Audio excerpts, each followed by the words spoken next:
네, 말씀은 열왕기상 19장 말씀 보겠습니다. 열왕기상 19장 9절부터 18절까지 말씀입니다. 한 절씩 교독했으면 좋겠습니다. 엘리야가 그곳 굴에 들어가 거기서 머물더니 여호와의 말씀이 그에게 임하여 이르시되 엘리야야 내가 어찌하여 여기 있느냐. 대답하되 내가 여기 열심히 유별하오니 이는 이스라엘 자손이 주의 언약을 밟고 주의 제단을 헐며 칼로 주의 선지자들을 죽였으며 오직 나만 남았거늘 그들이 내 생명을 찾아 빼앗으려 하나이다. 여호와께서 이르시되 너는 나가서 여호와 앞에서 산에 서라 하시더니 여호와께서 지나가시는데 여호와 앞에 크고 강한 바람이 산을 가르고 바위를 부수나 바람 가운데 여호와께서 계시지 아니하며 바람 후에 지진이 있으나 지진 가운데에도 여호와께서 계시지 아니하며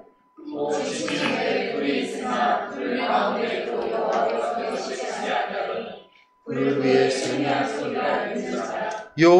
엘리야가 듣고 겉옷으로 얼굴을 가리고 나가 굴 어귀에 섬에 소리가 그에게 임하여 이르시되 엘리야야 내가 어찌하여 여기 있느냐. 열심히 유별하오니 이는 이스라엘 자손이 주의 언약을 버리고 주의 제단을 헐며 칼로 주의 선지자들을 죽였으며 오직 나만 남았거늘 그들이 내 생명을 찾아 빼앗으려 하나이다. 여호와께서 그에게 이르시되 너는 내 길을 돌이켜 광야를 통하여 다메섹에 가서 이르거든 하사엘에게 기름을 부어 아람의 왕이 되게 하고 또 임시의 아들 여호에게 기름을 부어 이스라엘의 왕이 되게 하고 또 아벤볼라 사바스의 아들 엘레사에게 기름을 부어 대신하여 선지자가 되게 하고 하사엘의 칼을 피하는 자를 예후가 죽일 것이요 예후의 칼을 피하는 자를 엘리사가 죽이리라. 그러나 내가 이스라엘 가운데 7,000명을 남기리니 다 바알에게 무릎을 꿇지 아니하고 다 바알에게 입맞추지 아니한 자니라. 아멘. 예, 제가 지지난주에 로마서 말씀을 가지고 우리 상황이 어떠하든 간에 우리가 처음 부름받았을 때의 그 목표를 잊지 아니하고 사도 바울이 그 로마의 동쪽 끝에서 발생한 그 복음을 서쪽 끝 서바나 스페인까지 가지고 가서 전하겠다는 그 목표의식을 가지고 살아야 한다는 말씀을 드렸고 또한 그 목표의식을 가지고 있는 사람들이 가장 먼저 생각해야 될 것이 뭐냐 하면 내가 뭔데 이 생각하면 안 된다는 거죠.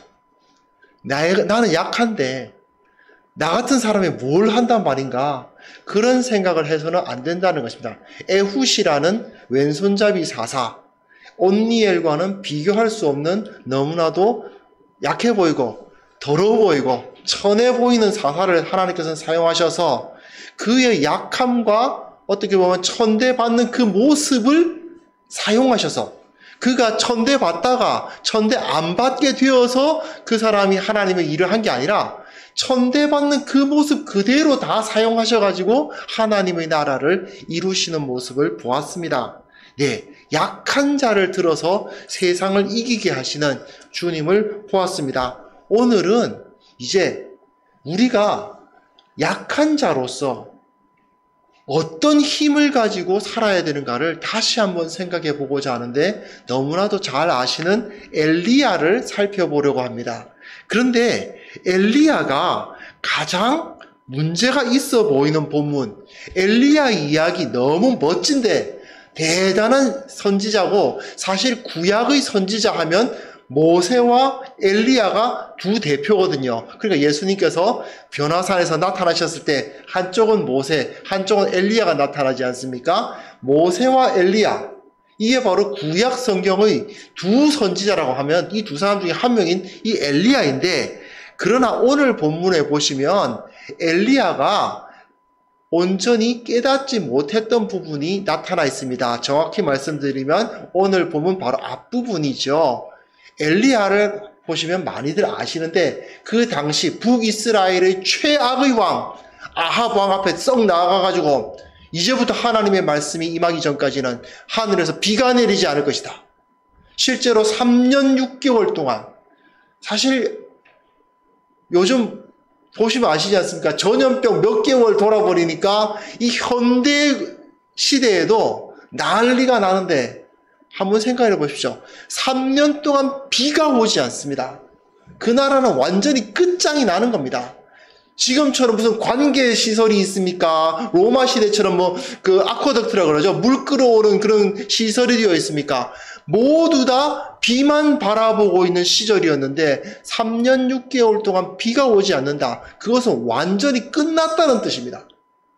그럼에도 불구하고 그는 사르밧 과부에게 가서 거기서 먹을 것을 다 먹고 하나님의 공급하심 다 누리고 그리고 다시 나타났죠. 그런 걸 보면 정말 대단한 사람 아닙니까? 아합이 그 사람을 만나가지고 한다는 얘기가 이스라엘을 괴롭게 하는 자여 너냐 하니까 당당하게 말하기를 내가 이스라엘을 괴롭게 하는 게 아니고 당신이 이스라엘을 괴롭게 한다 라고 말하면서 좋다 한번 보자 이래가지고는 그 바알 선지자 아세라 선지자 다 모아라. 그래서 소위 말하는 갈멜산에서 대결을 했죠. 그 450명이라고 되어 있는 그 수많은 사람들 앞에서 너무너무 당당하게 이렇게 이야기를 했습니다. 18장 22절 보시면요. 열왕기상 18장 22절 보면 엘리야가 백성에게 이르되 여호와의 선지자는 나만 홀로 남았으나 바알의 선지자는 450명이로다. 그래 450명 엄청난 숫자 아닙니까? 1대 450입니다. 그러나 그 앞에서 전혀 주눅들지 아니하고 야 너네들 신 어디 갔냐? 아무리 소리를 지르고 뛰어놀아도 불이 내려올 생각을 안 하니까 하늘에서 불을 내려서 저 제단의 불을 다 태우기로 했는데 하늘이 아무 일도 없으니까 야 너네들 신 뭐 잠자러 갔냐 하면서 놀리고 그리고는 이제 내 차례냐 물 12덩이를 그냥 그 제단에다 들어 부어가지고 절대로 불이 붙을 수 없도록 다 만든 다음에 기도 한번 한 다음에 싹 태워버리는 그야말로 어마어마한 사람 아닙니까? 모세가 홍해 가르는 수준까지는 아닐지 몰라도 엘리야가 한 일은요 정말 대단한 겁니다. 그런데 그 말 가운데 문제는 이 대단한 사람이 그 일을 하고 나서 기도하니까 비가 와가지고 그 조그마한 그 구름 하나 붙들고 기도하니까 온도에 다시 그 비가 오는 대단한 기적 그거 다 이루었음에도 불구하고 이세벨이 아합의 아내 그 여왕 이세벨이 엘리야를 죽이겠다 하니까 겁을 먹고는 도망갔습니다. 그리고 뭐합니까? 로뎀 나무 밑에 들어가서 하나님 이제 됐으니까 나 이제 내 생명 가져가십시오 라고 말하는 아니 어떻게 좀 전까지만 해도 그렇게 멋지게 사역했고 그렇게 강력하게 사역했던 사람이 어떻게 그럴 수가 있는가 싶을 정도로 왜 저렇게 약해졌을까? 아니 온 땅에 물을 다 마르게 만든 다음에 사르밧 과부 집에 가가지고 이제 그 과부가 어떻게 했습니까? 나 이제 여기 가루 한 줌 있고 기름 조금 있는데 요거 가지고 떡 만들어서 내 아들하고 나하고 먹고 그 다음에 죽겠습니다. 그런데도 괜찮다. 나한테 그거 주면 다 먹게 된다.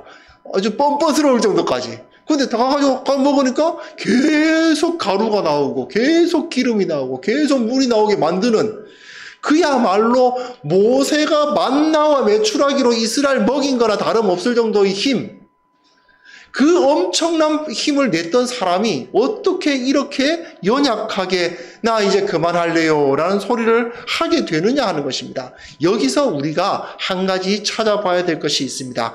다시 한번 봅시다. 18장 22절에 엘리야가 그 대결 볼 때 한 말이 있습니다. 그리고 오늘 읽은 본문에서도 오늘 우리가 다룰 본문에서도 두 번이나 반복되어 나올 말입니다. 무엇입니까? 여호와의 선지자는 나 혼자 남았다. 나밖에 없다. 그 의식입니다. 이거 지금 내가 다 해야 되는 거구나 라는 의식입니다. 지금 물론 여기서 당당하게 나서가지고 자 1대 450 붙어보자 하는 마음으로 붙었지만 그러나 지금 여기서 엘리야가 하나님 앞에 말하는 이야기를 보면 그래봤자 뭐합니까? 라는 생각이 들게 만드는 거죠. 지금 이 땅에 하나님을 섬기는 선지자는 나 혼자 남았는데 나 혼자서 지금 이 일을 다 감당하란 말입니까? 나 혼자 열심히 뛰어봤자 뭐합니까? 나 혼자 기적을 일으켜봤자 뭐합니까? 나 혼자 온 동네 다니면서 하나님의 일을 해봤자 뭐합니까? 저 이세벨은 여전히 저 왕위에 남아있고 이 세상은 전혀 티끌만큼도 변할 것 같지 않은데 잠깐 무슨 기적 일으켜봤자 뭐하고 사람들 괴롭혀봤자 뭐합니까? 저 왕은 눈 하나 깜짝하지 않고 마음 바꿀 생각을 하지 않지 않습니까? 세상은 변하지 않습니다.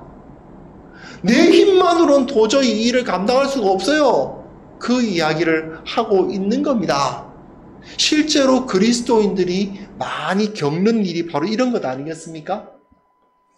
내가 열심히 최선을 다합니다. 가끔은 전도도 하고 몇몇 사람에게 예수를 믿기도 하고요. 가끔은 직장 같은 데 가서 야 정말 예수를 믿으려면 너처럼 믿어야 되는데 그런 이야기도 듣고요. 가끔은 야 역시 예수 믿는 사람은 다르구나 라는 평가를 듣기도 합니다.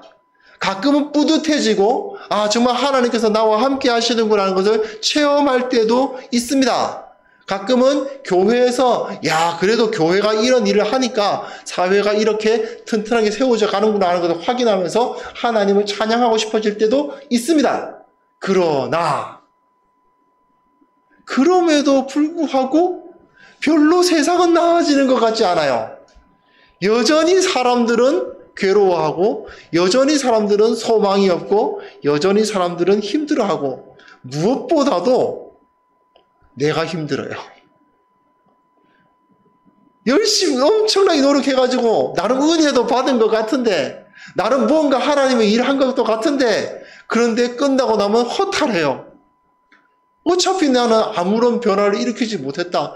결국 또 세상은 저렇게 될 건데 그런 생각이 들 때가 있습니다. 아무리 말씀을 온전히 전한들 무엇합니까? 아무리 온전히 순종해서 사람들에게 좋은 모범을 보이면 뭐합니까? 세상은 변하는 것 같지 않습니다. 그때 엘리야처럼 나 이만하면 많이 했잖아. 나도 노력 많이 했는데 이만하면 됐지. 어차피 세상은 변하지 않아.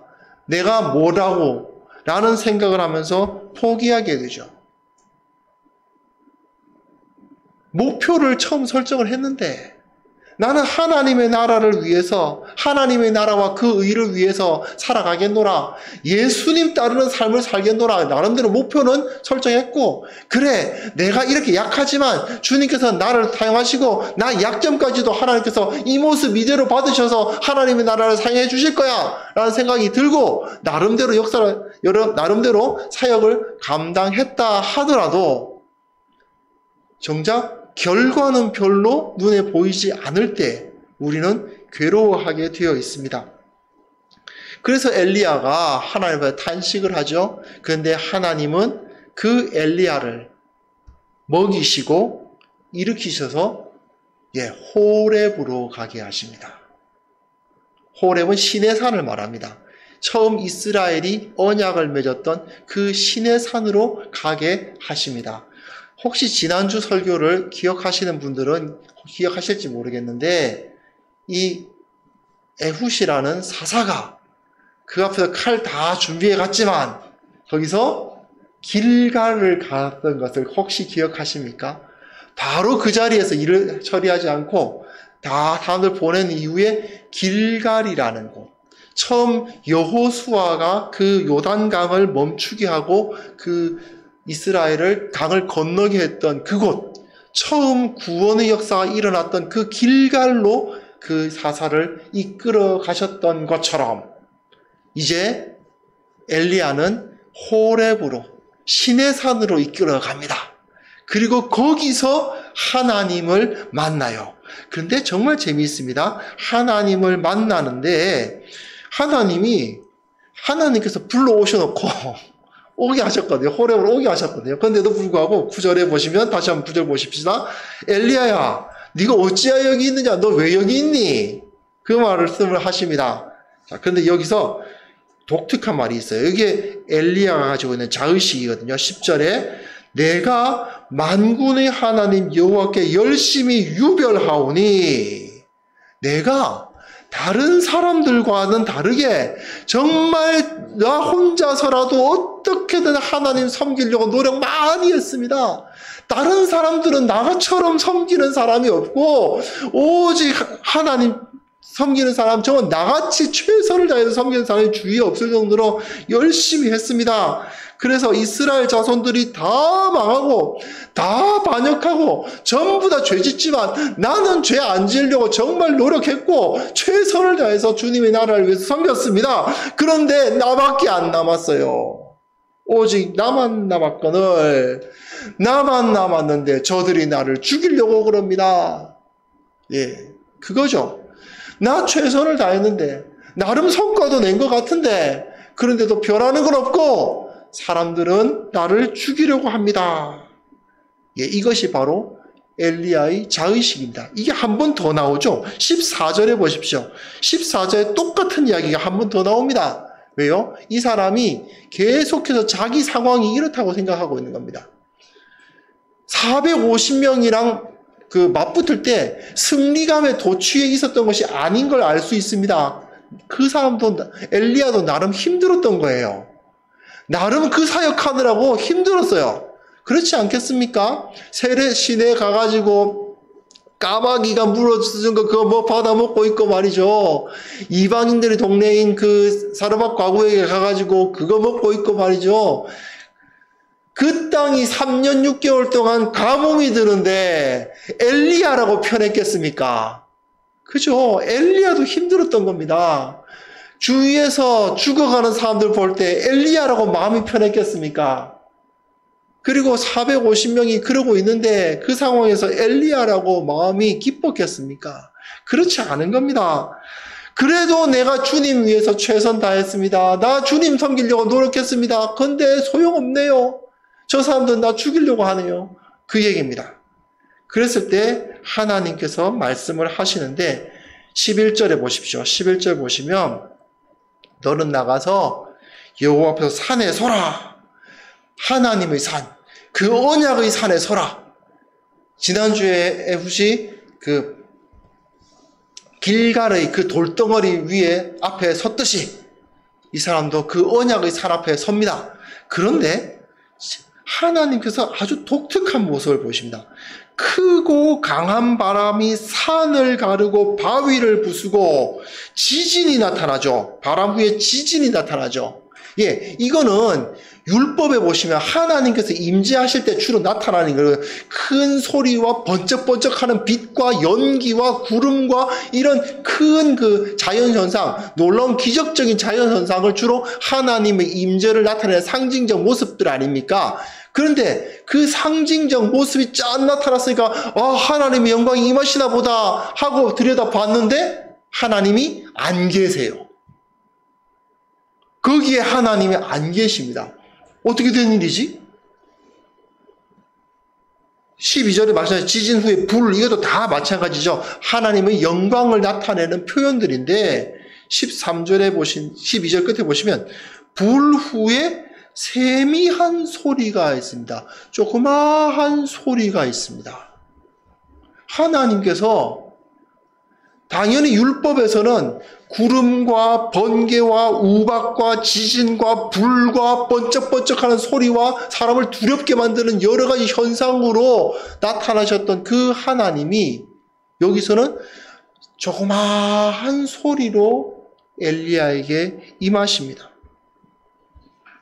그리고는 똑같은 물음으로 부르시죠. 네가 어찌하여 여기 있느냐? 엘리야는 똑같이 14절에 똑같이 대답하는 것을 볼 수 있습니다. 나 혼자 남았어요. 그런데 하나님은 이 세미한 목소리를 통해서 엘리야를 하여금 깨닫게 하시는 것이 있습니다. 사실은 엘리야는 잘못 알고 있었습니다. 자기 혼자 남아있었던 것이 아니에요. 보시면 18장 3절 4절에 나와 있습니다. 18장 3절 4절에 보시면 엘리야가 그 가뭄을 일으킬 것을 가뭄을 예언한 이후에 도망갔다가 다시 아합을 만나러 돌아오는데 아합의 그 대신 그 신하 중에 오바댜라는 사람이 있어요. 근데 이 오바댜라는 사람이 여호와를 지극히 경외하는 자였습니다. 아합 신하예요. 그 최악의 왕 바로 밑에 신하인데 아합이 시키는 일을 하고 있는 사람인데도 불구하고 그 신하로서 하나님을 경외하는 사람이 있습니다. 어떤 정도입니까? 선지자 100명을 먹입니다. 굴에 숨기고 떡, 이제 빵이죠. 그 사람들 빵과 물을 날라다니면서 어떻게 물을, 사실 빵과 물을 어떻게 먹였을지 정말 대단하지 않습니까? 물론 왕의 신하쯤 되니까 월급이 꽤 높았을 것이고, 또 이 당시에도 무역을 했으니까 물도 어떻게 막 이제 사왔는지, 밀도 사왔는지, 주위에서 사왔다 했는지, 하지만 엄청나게 비쌌을 겁니다. 그 식료품 자체가. 그런데 그거를 다 털어서, 자기 사제를 털어서 100명을, 상상이 되십니까? 내 사제를 털어서 100명의 끼니를 아무리 최소한의 그 생존율 유지시키는 정도의 그 식량을 제공하는 것 수준이라 하더라도 말입니다. 3년입니다. 100명을, 아무리 그 사람이 월급이 많았어도, 아무리 그 사람이 정말 여러 가지 방법을, 하나님의 은혜를 받았어도 정말 힘들었을 것입니다. 엘리야는요, 한번 예언하고 사르밧 과부의 집에 가가지고 좀 이렇게 지내다가 한 번 더 나가서 450명가 큰일 한번 터뜨리고 하면서 하면은 좀 엘리야도 힘들었겠죠. 그러나 생각해 보십시오. 엘리야만 힘들었습니까?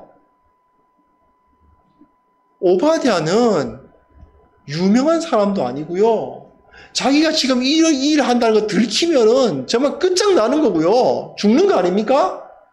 그럼에도 불구하고 목숨을 걸고 3년 동안 그 100명의 선지자를 섬기고 있었던 것입니다. 엘리야는 지금 나 혼자 남았어요 라고 말하는 것은 네 눈에 안 보일 뿐이야. 그 말씀을 하나님께서는 하고 계시는 것입니다.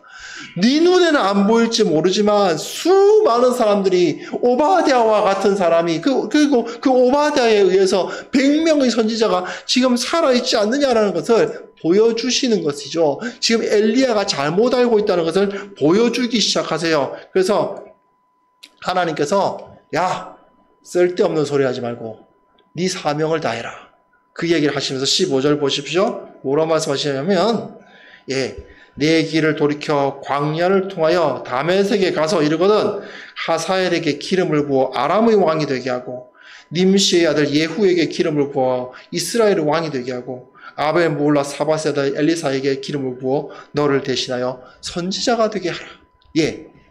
이후에 열왕기의 이후의 역사는 이 세 사람의 이 세 위치에 의해서 아람의 왕과 이스라엘의 왕, 북이스라엘입니다. 북이스라엘의 왕, 그리고 그 북이스라엘의 선지자, 특히 엘리사죠. 이 세 위치에 의해서 하나님의 역사가 이루어지기 시작합니다.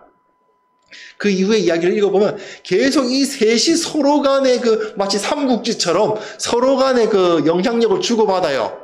북쪽에서 아람의 왕이 쳐들어오면 이스라엘이 막고 그 가운데서 다시 그 선지자가 들어가서 선지자가 아람을 막아주기도 하고 이스라엘을 혼내기도 하고 하면서 왔다 갔다 하면서 하나님의 통치가 그 가운데서 이루어지기 시작합니다. 너는 하나님의 통치를 위한 그 밑바탕을 깔아라. 네가 기초를 놔라. 네가 그 사역을 해야 되니까 해라. 그 말씀을 하시면서 하사엘의 칼을 피하는 자를 예후가 죽일 것이요 예후의 칼을 피하는 자는 엘리사가 죽이리라. 이 말은 뭐냐 하면 예후가 이제 아합의 그 왕조를 끝장내는 사람이거든요. 그 악한 왕조를 끝장내는 그 일을 네가 해라. 그 말씀을 하시면서 너는 별것 아닌 것 같지만 너에게는 엄청난 사명이 주어져 있다. 근데 그 이후 이야기를 보시면요. 사실 엘리야가 하는 것은 엘리사를 세우는 것밖에 없어요. 나머지 하사엘이나 이제 예후를 세우는 것은 엘리사가 할 일입니다. 그러니까 자기는 한 명, 제자 한 명, 엘리사 한 명 키우는 것밖에 할 일이 없어요. 그러나 그거는 이 이스라엘 역사의 결정적인 일이죠. 최고 중요한 일이고 가장 무거운 일이고 가장 위대한 일이었습니다. 그 일을 네가 해야 된다. 네가 다 못하면 네 후배, 네 제자 엘리사를 통해서 그 일을 할 것이다. 네가 다 못하더라도 상관없다. 네 후배 엘리사가 그 일을 할 거니까. 중요한 것은 하나님이 이 땅을 통치해 나가는 것은 계속 이루어져 갈 것이다. 그러면서 18절에 정확하게 한 방 빵 때리시죠. 자, 너 하나밖에 없는 줄 아냐? 7,000명이 남아있다. 바알에게 무릎 꿇지 아니하고 바알에게 입 맞추지 아니한 7,000명, 오바댜와 같은 사람, 그리고 그 오바댜가 떡과 물을 제공하며 살리고 있던 선지자들과 같은 사람들, 그 사람들 7,000명이 네 눈에 보이지 않을지 몰라도 지금도 살아있고 지금도 이 땅에서 하나님의 나라를 위해서 눈물을 흘리며 뛰고 있다. 너보다 오바댜가 더 많은 고생하고 너보다 오바댜가 더 큰 하나님의 일을 하고 있으니까 너만 일한다고 생각하지 마라. 하나님께서는 자기 사람들을 지금도 세우고 계시고 지금도 그 일을 이루고 계신다는 것을 말씀해주고 계십니다. 즉 엘리야가 가장 착각한 것은 뭐냐 하면 나 혼자 남았는데 내가 이 일을 다 언제 다 해? 내가 이 무거운 책임을 어떻게 다시란 말인가라는 탄식을 한 것이 잘못이었던 거죠. 왜요? 자기가 하는 일이 아니었기 때문입니다. 네가 아니라도 하나님께서는 엘리야 아니라도 얼마든지 하나님의 일을 할 자들을 세우실 것이고 엘리야는 그저 은혜를 받아서 하나님의 일을 감당할 수 있는 자리에 섰을 뿐입니다. 그러므로 내 힘으로 하려고 하니까 내가 뭐 하려고 하니까 나 이제 그만할래요. 나 이제 사역 그만할래요. 이제 내 생명 가져가세요. 그런 이야기를 하고 있지 않습니까? 하지만 아니죠. 하나님의 능력으로 하나님께서 나를 이곳에 세우셨으니 하나님의 그 권능으로 내가 이 일을 감당할 수 있다고 고백해야 되는 겁니다. 엘리야는 그 사실을 깨닫지 못했기 때문에 갑자기 심한 영적 침체에 빠지고 말았던 것입니다.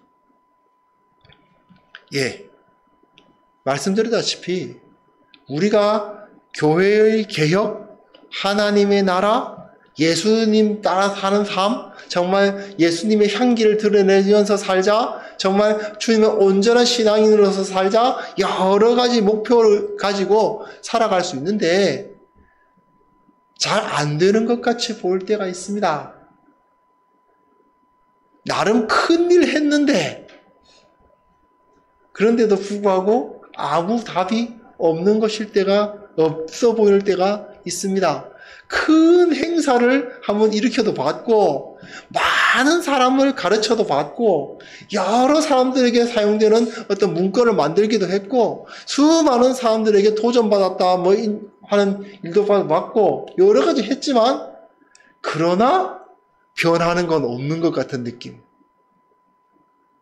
그때마다 이거 해봐야 뭐하나, 내가 이거 해봐야 뭐하나라고 생각할 때가 있습니다.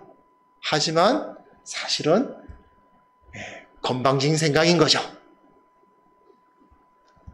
주님께서 내게 맡기신 그 자리에서 최선을 다하면 하나님께서 그 일을 행하실 것인데 내가 왜 이것을 못하나, 나는 왜 이것을 하면 안 되나라는 식으로 생각을 해 나가기 때문에 사람들은 실패합니다.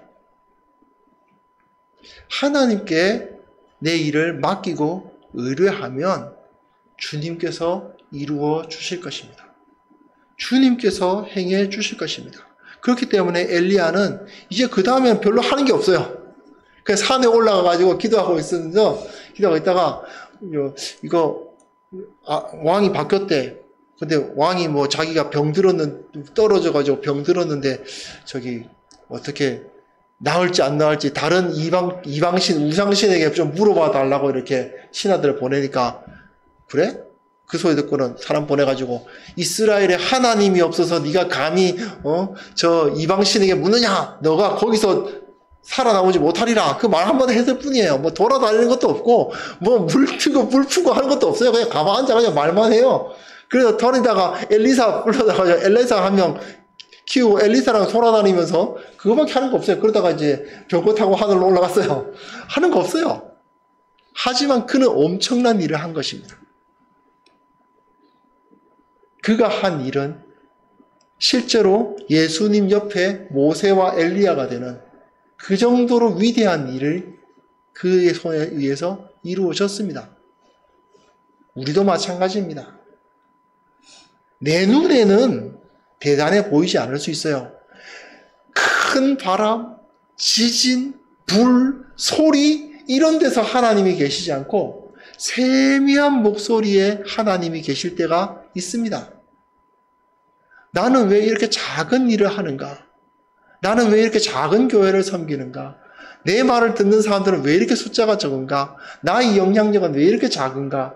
나 자신은 왜 이렇게 변하지 않는가? 나는 왜 이렇게 능력이 없는가? 라고 생각하는 것 자체가 하나님의 권능, 하나님의 능력을 의지하지 않는 태도라는 것입니다. 실패했습니까? 예, 엘리야도 실패한 것 같이 보이지 않습니까? 이세벨이 저 녀석 잡아와! 그러니까 도망갈 수밖에 없잖아요. 대단한 일을 한 것 같은데 어떻게 보면 패배한 것처럼 보이지 않습니까? 하지만 엘리야는 패배하지 않았습니다. 우리의 영향력이 크지 않아 보일 수 있습니다. 그러나 모르죠. 하나님께서는 더 큰 일을 하실 수 있습니다. 오바댜는 정말 눈에 안 띄어야 되는 사역, 어떻게든지 자기는 그거 안 하는 척 해야 되는 사역, 그렇기 때문에 아무도 몰라주는 사역을 감당했지만 하나님께서는 얼마나 그를 크게 보셨을까요? 엄청난 일을 한 사람 아닙니까?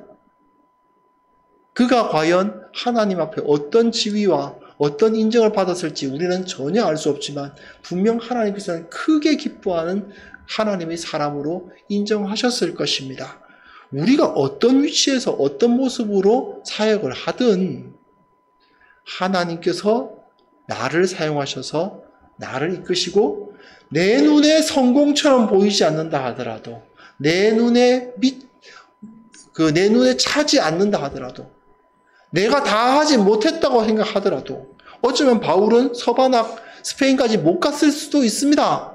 로마에서 그냥 그의 발걸음이 그쳤을 수도 있죠. 하지만 그랬다 하더라도 하나님께서 그를 사용하셔서 지금 이 온 땅에 복음이 전파되는데 사용하시지 않았습니까?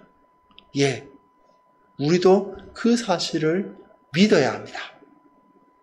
주님의 능력으로 우리는 이깁니다. 내 능력이 아닙니다. 내 눈에 보이는 게 아닙니다. 이후에 하나님께서 나의 섬김과 나의 노력을 어떻게 사용하실지 모르지만 주님께서는 나와 우리와 이 작은 교회를 통해서 크신 하나님의 일을 이루실 것이라는 사실을 우리는 믿음으로 나아갈 수 있었으면 좋겠습니다. 우리는 작을지 모르지만 나는 능력이 없고 나는 작고 나는 불충할지 모르지만 우리 하나님께서는 능하시고 강하시고 크신 뜻으로 모든 것을 이끌고 계시다는 사실을 믿고 기뻐하며 주의 능력을 의뢰하는 우리 모두가 되었으면 합니다. 함께 기도합시다. 하나님 아버지, 주님께서 우리에게 하나님 나라라는 그 목표를 보게 하시고 그 비전을 갖게 하심을 감사합니다. 그러나 주님, 우리의 연약함 때문에, 우리의 부족함 때문에 주님 앞에 온전히 나아가지 못하고 내가 하는 일이 너무나도 작아 보이고 무가치해 보이고 어려워 보일 수 있지만 그러나 우리의 시각을 바꿀 수 있도록 도와주시고 주님께서 어떤 일을 나를 통해서 우리를 통해서 하실지 기대하며 주님의 능력을 의뢰하는 우리 모두가 되게 하여 주옵소서. 내가 나의 사역과 나의 삶을 우리의 사역과 우리의 삶을 평가하는 어리석은 자 되지 않도록 도와주시고 하나님께서 엘리야에게 말씀하셨다시피 네 눈에 보이지 아니할지 모르지만 내가 바알에게 무릎 꿇지 아니한 7,000일을 남겼다라고 말씀하시는 그 하나님의 음성을 들을 수 있도록 주께서 이끌어 주옵소서. 감사드리며 예수님의 이름으로 기도합니다. 아멘.